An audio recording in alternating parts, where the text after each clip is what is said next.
Hello नमस्कार। महाविद्यालय की इस यूट्यूब चैनल पर फिर से आप सभी का स्वागत है। मैं हूं आपके साथ सुमित्रा साहू, सहायक आचार्य अर्थशास्त्र।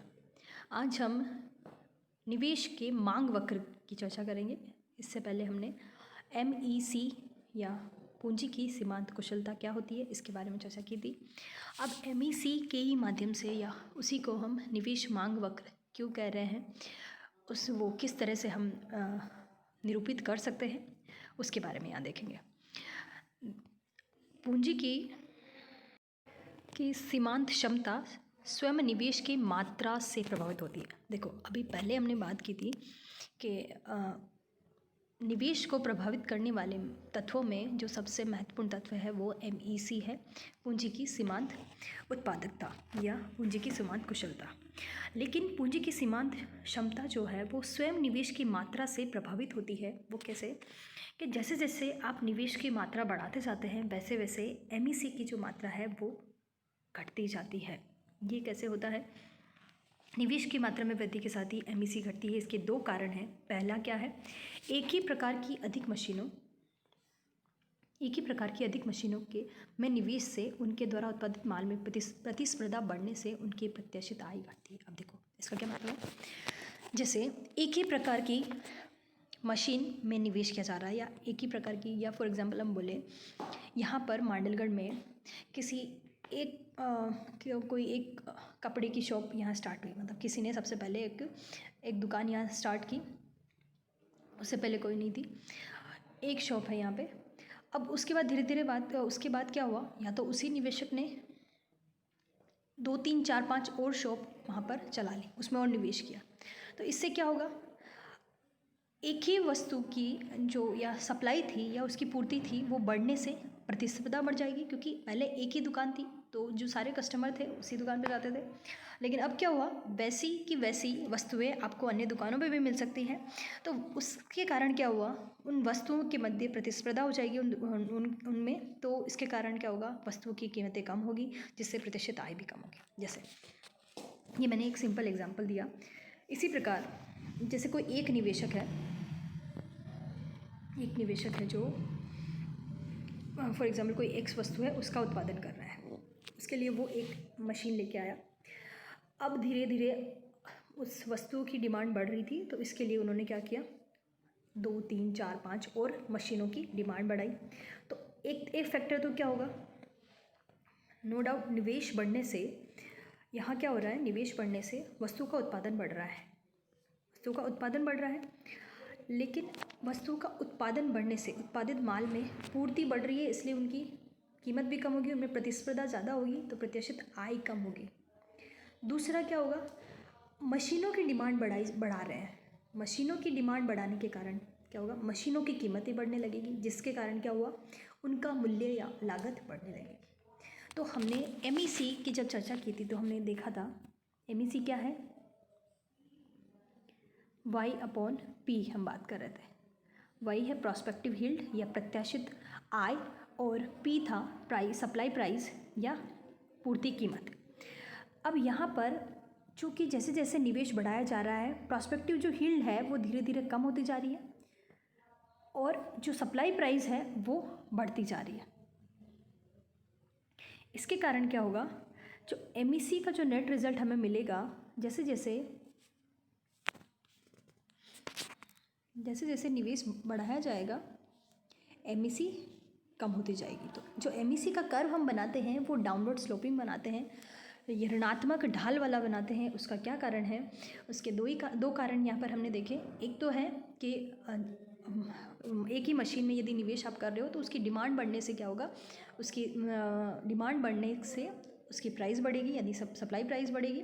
और दूसरा, उसी तरह की और भी मशीनें मार्केट में आने के कारण या उसी वस्तु का और भी उत्पादन होने के कारण मार्केट में उसकी सप्लाई बढ़ेगी, और प्रतिस्पर्धा बढ़ने के कारण उनकी कीमतें कम होगी, तो आपकी जो प्रत्याशित आय है वो भी कम हो जाएगी। जिसके आधार पर हम ये बता रहे हैं कि MEC क्या है, ऋणात्मक ढाल वाली होती है MEC।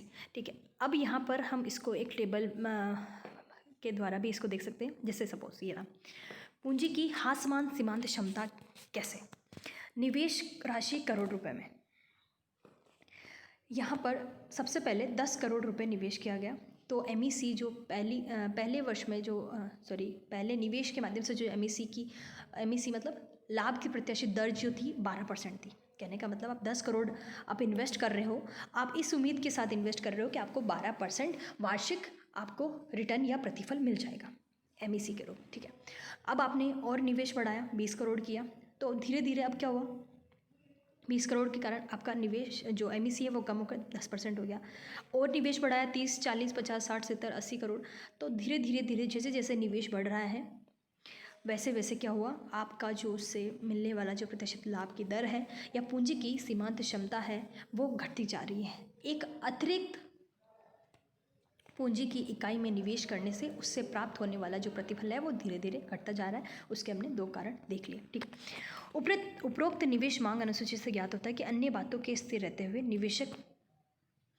निवेश मात्रा 10 करोड़ रुपए होने पर पूंजी की सीमांत क्षमता 12% वार्षिक है, जबकि निवेश की राशि जो जो बढ़ती जाती है त्यों त्यों पूंजी की सीमांत क्षमता भी गिरती जाती है, ठीक है। ये हमने देख लिया इसमें, यहाँ तक कि 80 करोड़ रुपए की निवेश राशि और पूंजी की सीमांत पे घटकर 1% रह गई है। इसी को हमने इस रेखा चित्र में दिखाया है, जिसमें हमने एक तरफ ब्याज की दर और दूसरी तरफ ब्याज की दर और एमईसी और दूसरी तरफ ने निवेश की मात्रा को लिया है। यहाँ पर देखिए, हाँ, हम इसमें देख रहे थे कि एमईसी कर्व है ये, जहाँ पर हमने एक और ब्याज की दर और पूंजी की सीमांत क्षमता या उत्पादकता बोल सकते हो और दूसरी तरफ निवेश मात्रा। हमने पहले पढ़ा है कि निवेश पूंजी की सीमांत उत्पादकता और ब्याज की दर पर निर्भर करता है, ठीक है। अब इसमें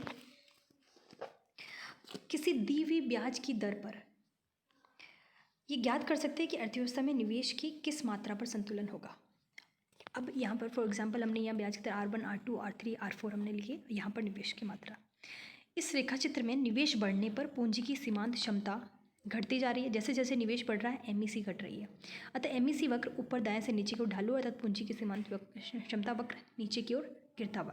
अब हमें ये संतुलन देखना है कि हमने लास्ट लेक्चर में देखा था कि जो निवेश करता है वो निवेश कब तक करता रहेगा, जब तक रेट ऑफ इंटरेस्ट एमईसी के बराबर ना हो जाए, ठीक है। ऐसा क्यों देखा था, ऐसा क्यों हो रहा था, जब तक एमईसी ज़्यादा है ब्याज की दर से निवेशक अपना निवेश बढ़ाता रहेगा, और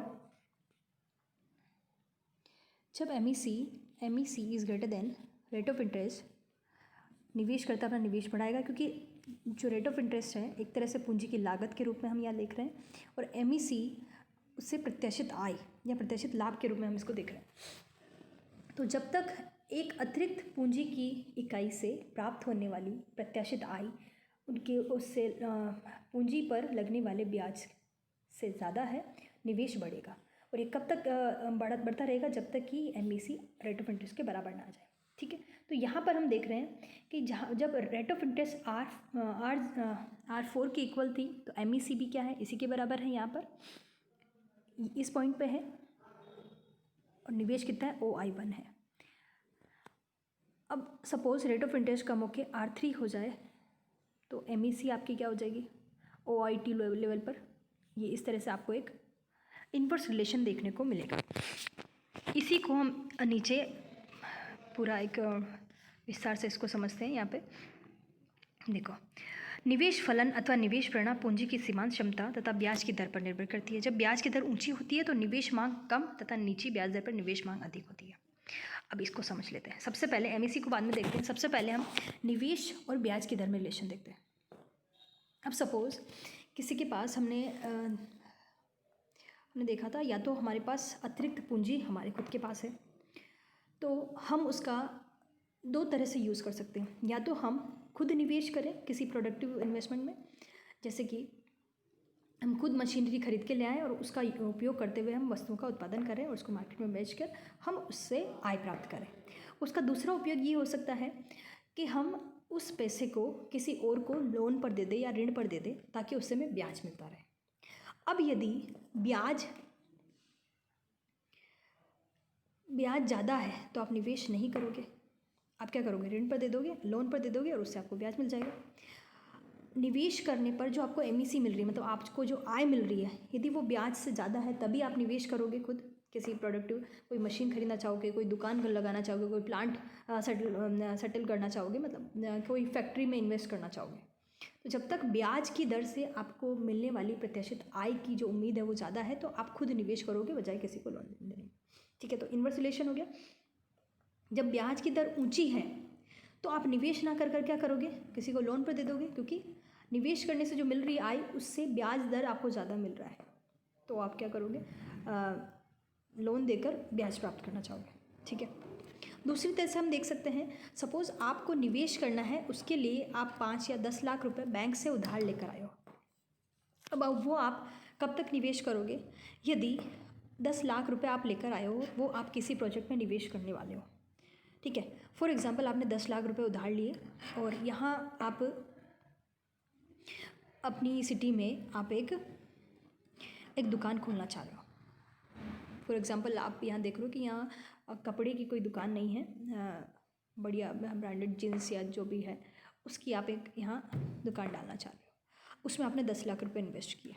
अब आज आपको उम्मीद है कि इससे मैं 10 लाख रुपए से मुझे वार्षिक रूप से 12% का रिटर्न मिल जाएगा। ठीक है, अब आप बैंक से जो लोन लेकर आए हो वो ब्याज यदि वो 14% का है, तो आपको यहाँ 12% रिटर्न मिल रहा है और आपको जो ब्याज देना है वो 14% है, तो क्या आप निवेश करोगे? नहीं करोगे।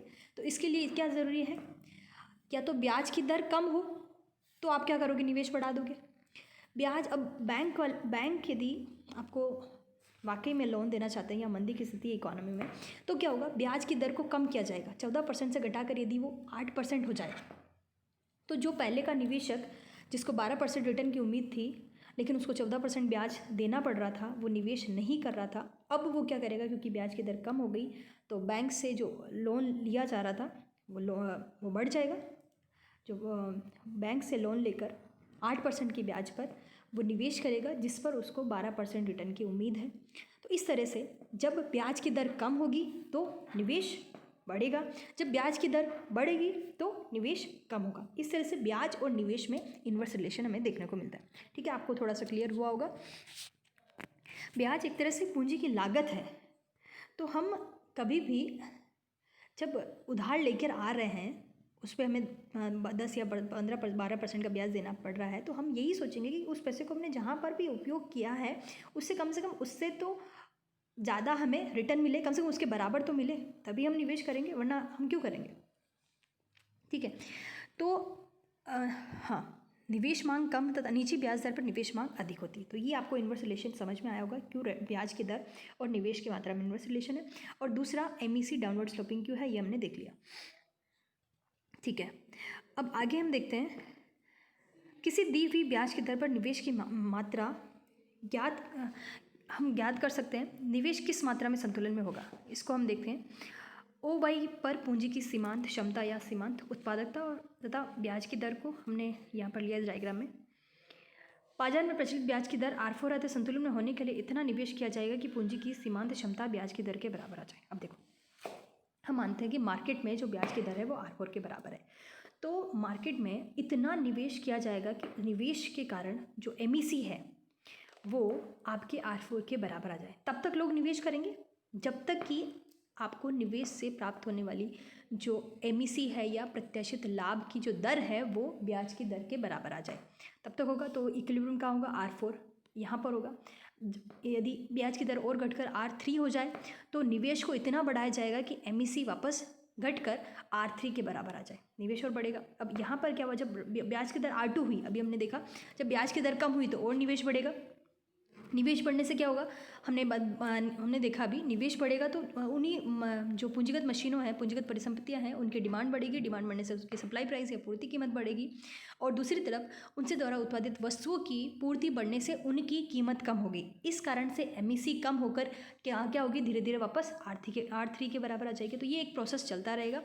तो हम इस तरह से देखेंगे कि अब यदि इसी तरह से यदि ब्याज की दर कम होकर R1 हो जाए, यदि ब्याज की दर कम हो रही है तो इसके ब्याज की दर कम होने से निवेश बढ़ेगा। निवेश बढ़ने पर वापस MEC कम होगी, MEC निवेश तब तक बढ़ाया जाएगा जब तक कि MEC घटकर वापस ब्याज की दर जो R1 के बराबर ना आ जाए। तो ये आपका एक संतुलन का बिंदु होगा। इन सभी पॉइंट्स को हम मिला ले तो हमें एक MEC कर्व मिलेगा। इसी तरह हम इस MEC कर्व को निवेश कर्व या निवेश मांग वक्र भी कह सकते हैं। ठीक है, ये आपका पूरा हो गया।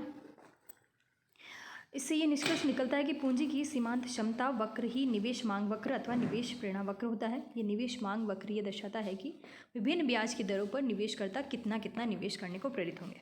ठीक है, यही हमने इस डायग्राम से देखा अभी कि यहाँ पर ब्याज की विभिन्न दरों पर निवेश की क्या दर है या कितना निवेश किया जा रहा है।